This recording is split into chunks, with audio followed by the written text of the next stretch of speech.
Marissa and Daniel Hartwell were the picture of perfection, wealthy, successful, and admired by everyone in their exclusive Texas neighborhood. But behind the pristine walls of their mansion, a dark and unthinkable plan was unfolding that would nearly destroy their children and shock the entire state. In the affluent enclave of Stonebridge Hills, Texas, the Hartwell family seemed to live a life that most could only dream of. Their mansion, an imposing white stone structure with polished marble floors and sweeping staircases, dominated the quiet, tree-lined street. Wrought iron gates framed perfectly trimmed hedges, and a turquoise pool glimmered in the sun, reflecting the family's apparent perfection. Daniel Hartwell, a self-made real estate developer, was known for his commanding presence and sharp business acumen. He was always impeccably dressed, moving through life with the confidence of someone who had never known failure.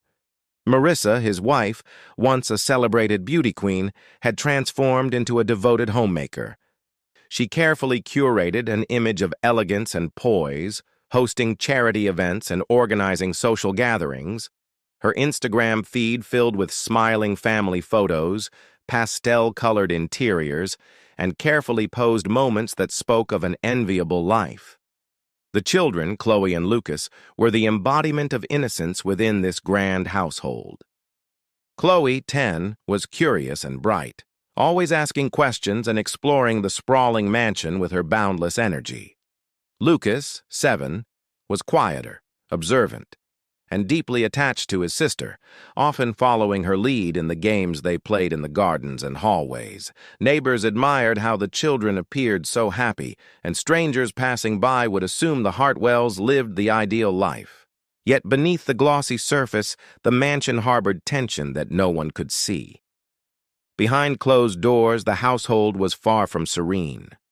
Marissa had begun to show cracks in her carefully maintained image. She had stopped attending social gatherings, citing fatigue and minor illnesses, though those who knew her well sensed a deeper struggle. Financial pressures, marital discord, and the subtle but persistent whispers of betrayal weighed heavily on her mind. Daniel's long hours and business trips left Marissa isolated in the mansion, and she began to retreat further into her own thoughts, speaking less to anyone and relying more on the internet for answers and reassurance.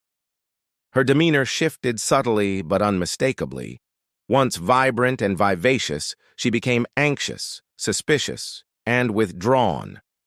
The tension in the house was palpable, though invisible to outsiders. Arguments between Daniel and Marissa, once rare and fleeting, had grown frequent and intense. The children sensed the strain, though they could not understand it, retreating to their rooms or staying close to each other for comfort. Friends who visited noted the change in Marissa's eyes. There was a haunted look, a flicker of something dangerous lurking beneath the surface of her once warm smile. At night, the mansion, which had always seemed like a sanctuary, took on a more oppressive air. The hallways echoed with silence and unspoken words, and Marissa's restless, pacing through the rooms, hinted at the inner turmoil she was struggling to contain. No one could have predicted how quickly her thoughts would spiral into something unthinkable. The carefully constructed life, the photos, the appearances, the social events, all of it concealed a storm that was brewing within the walls of the mansion.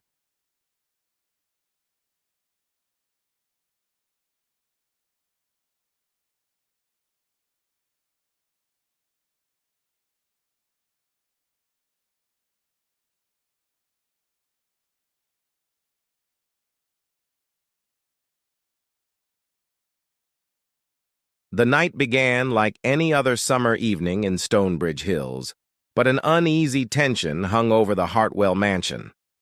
A storm had swept through the area earlier, leaving puddles along the driveway and dark clouds lingering in the sky. Inside, the house was dimly lit, the lights flickering intermittently as the storm's remnants caused brief power outages. Marissa moved through the kitchen with meticulous care, preparing what she insisted was a special treat for Chloe and Lucas before bed. She poured a sweet pink liquid into small glasses, a concoction that seemed harmless to the untrained eye. But hidden within the drink were tequila and NyQuil, an intoxicating mix she had researched obsessively, convincing herself it would help everyone in the family sleep peacefully and escape the pressures that had begun to crush her. The children, unaware of the danger, watched their mother curiously. Chloe wrinkled her nose at the smell, sensing something off about the taste. Lucas, trusting his mother completely, drank without hesitation, though his small fingers trembled slightly. Marissa's own hands shook as she watched them sip the mixture, an internal battle raging between fear, guilt, and the strange calm she had convinced herself she needed. She told herself repeatedly that she was protecting them, that this was for their good, even as her thoughts twisted in darker directions. As the minutes passed, the effects of the mixture became evident. Chloe complained of nausea, her face turning pale, and Lucas grew lethargic, slumping against the kitchen counter. Marissa's panic began to surface, a cold dread creeping over her as the reality of what she had done took hold. She retreated to the bathroom, locking the door behind her, and sank to the floor, her mind racing. Outside, the storm's rumble mirrored the chaos inside the mansion, thunder shaking the walls as if echoing her growing despair. In the shadows of the house, the children's cries grew louder, a sound that would later haunt investigators. Marissa, disconnected from the unfolding crisis, whispered prayers and muttered to herself, trying to convince herself that everything would be fine, that she had not crossed an irreversible line. Meanwhile, the children struggled to remain conscious, their small bodies weakened by the dangerous combination of alcohol and medication. Every second stretched like an eternity, the house filled with a tension so thick it could be felt in every corner. The situation escalated when Daniel returned home unexpectedly from a late business dinner, earlier than Marissa anticipated. As he entered the mansion, he noticed the unusual quiet and the dim lighting, sensing instantly that something was wrong. The sight that met him in the kitchen froze him in place, Chloe and Lucas barely conscious, their eyes glassy, and Marissa sitting on the floor in a daze, the empty bottles beside her. His instincts kicked in, and he rushed to the children, lifting them into his arms, their small bodies limp and trembling. Panic surged through him, a mixture of fear, confusion, and disbelief. The storm outside intensified, rain lashing against the windows, as if the heavens themselves were aware of the horror unfolding within the walls of the Hartwell mansion. That night would mark a turning point, shattering the illusion of perfection and revealing the dangerous depths of Marissa's instability. The children's lives hung by a fragile thread, and the events of those hours would set into motion a chain of actions that would haunt the family, the neighborhood, and the entire state for years to come. The sound of sirens cut through the humid Texas night as paramedics raced up the driveway of the Hartwell mansion, rain drumming against their helmets, and the emergency vehicles flashing lights illuminating the white stone facade. Daniel Hartwell carried Chloe and Lucas into the back of the ambulance, their small bodies trembling and barely responsive. Every second felt stretched to an unbearable length, the children's shallow breathing amplifying the panic in his chest. Inside the house, Marissa remained on the bathroom floor, dazed and disoriented, the empty bottles of tequila and NyQuil lying discarded nearby. She was taken into custody without resistance, her face blank, almost eerily calm considering the chaos she had caused. Detectives arrived shortly after the paramedics, methodically combing through the mansion. The scene was a mixture of domestic normalcy and hidden horror. The living room still held the remnants of the evening's storm, a toppled vase here, water pooling near the sliding doors there, but the true danger had been concealed in plain sight. The kitchen, where the drinks had been prepared, bore the unmistakable traces of Marissa's plan. Torn scraps of paper littered the trash bin, fragments of handwritten notes that spoke of escape, of peaceful ends, and of the family's unraveling life. On the countertops, digital devices glowed with open web pages detailing lethal mixtures and instructions for administering them without causing immediate suspicion. The investigators documented every detail, knowing these pieces would become central evidence in the case. In the children's rooms, officers found evidence of a normal household disrupted by terror. Toys and books were scattered across the floors, but there were also signs of fear. Doors left slightly ajar, clothes tossed in haste, blankets clutched tightly as if for protection. The detectives noted how unusual it was for a mother to involve her children in her destructive impulses in such a calculated manner. The mansion, which had once symbolized wealth and security, now seemed oppressive, almost sinister, with its silent hallways and the faint smell of the alcohol and medicine mixture lingering in the air. Marissa's phone and laptop revealed even more disturbing information. The device logs showed frantic searches late at night about quick ways to escape, how much NyQuil is lethal, and peaceful family solutions. There were drafts of emails she never sent to Daniel, filled with veiled threats and confessions, some addressed directly to the children in cryptic terms. Investigators described these findings as chilling, offering a glimpse into a mind increasingly detached from reality.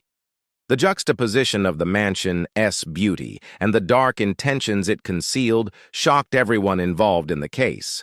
As news of the incident spread, the public reaction was immediate and visceral. Reporters flocked to the gates of the Hartwell estate, coining the nickname the Texas Mansion Mom, a title that captured both fascination and horror.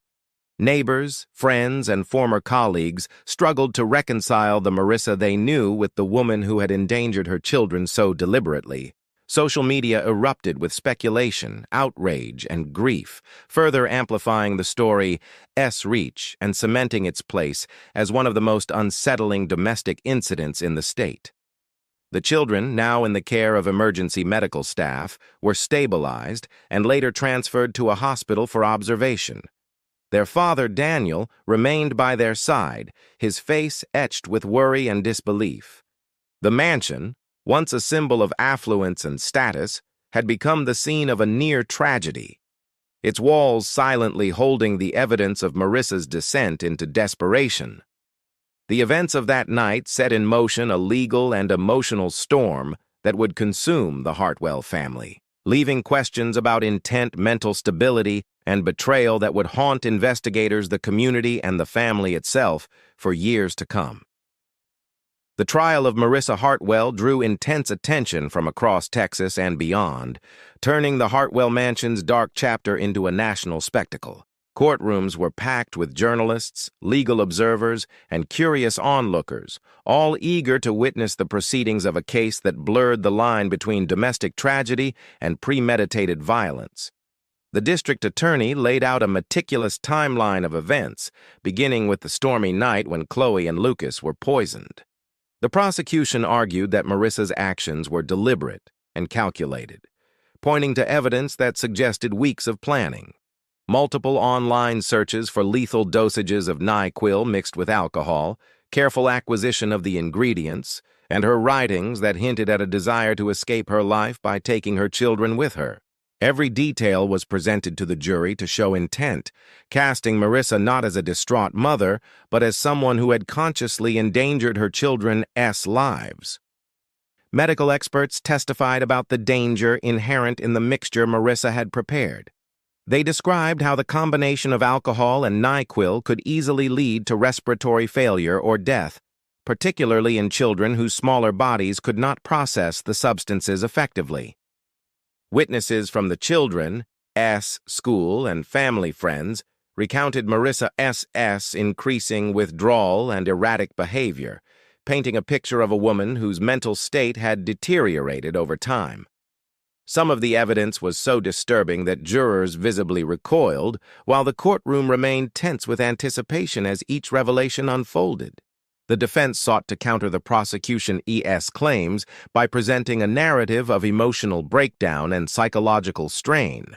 They described Marissa as a woman overwhelmed by isolation, financial pressures, and the perceived betrayal of her husband.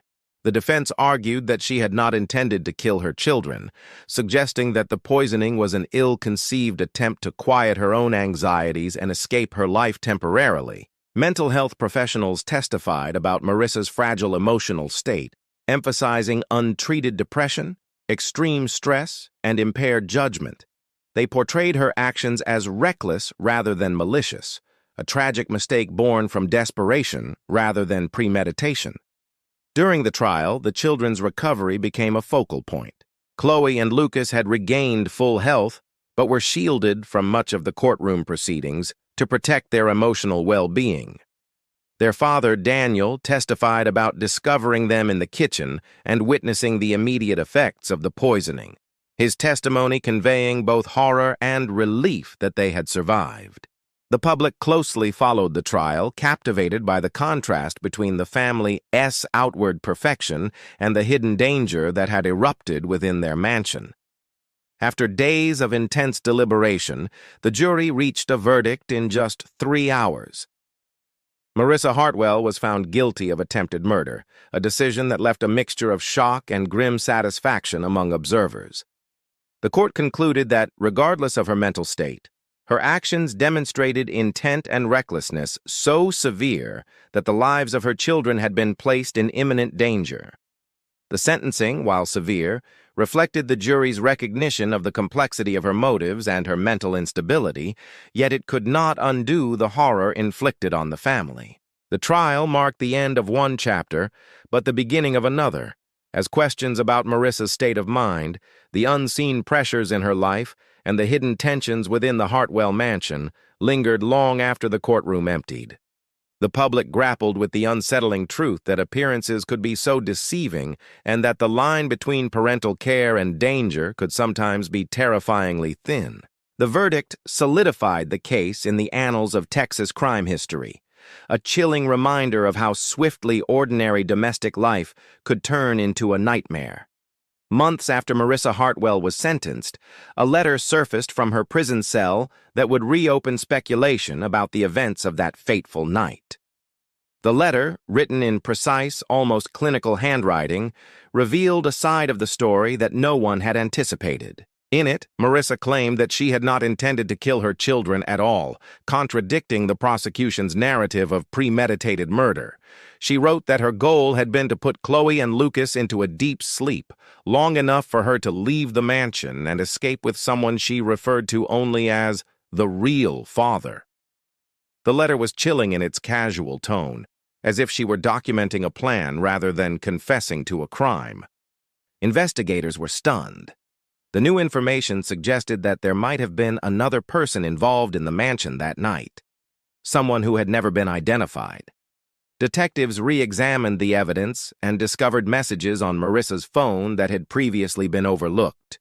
Texts to a man identified only as a financial advisor suggested a clandestine relationship that had been hidden from Daniel and everyone else. These messages hinted that the man had encouraged Marissa in her plans and promised to take care of the family, though his precise role remained unclear. His last known location was near the Hartwell mansion on the night of the poisoning, but he had disappeared immediately afterward, leaving no trace. Law enforcement agencies began piecing together a timeline, questioning whether this unknown man had influenced Marissa's actions or whether she had constructed the story to deflect responsibility. The revelation created a public frenzy. Media outlets already captivated by the Hartwell case now had a new twist, the possibility that a mysterious third party had been involved. True crime forums and social media platforms erupted with speculation. Some argued that Marissa was lying to gain attention, while others believed she had deliberately left clues to implicate someone else. The letter raised unsettling questions about accountability, mental instability, and the hidden pressures that might have driven her to act. The story no longer seemed like a straightforward case of domestic desperation, but a puzzle with missing pieces, some of which might never be found.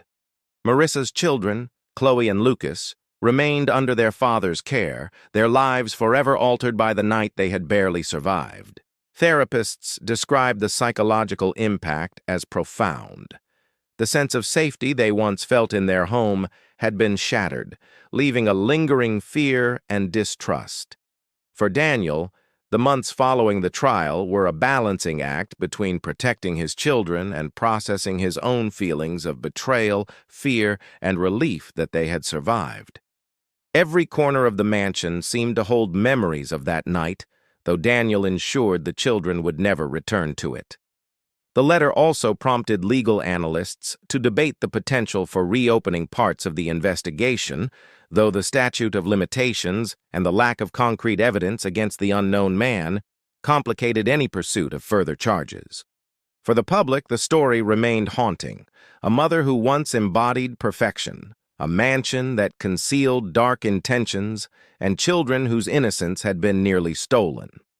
The Hartwell case became a cautionary tale of how appearances could mask danger, how desperation could lead to unimaginable acts, and how some mysteries might remain unsolved, leaving a shadow over even the most seemingly perfect lives.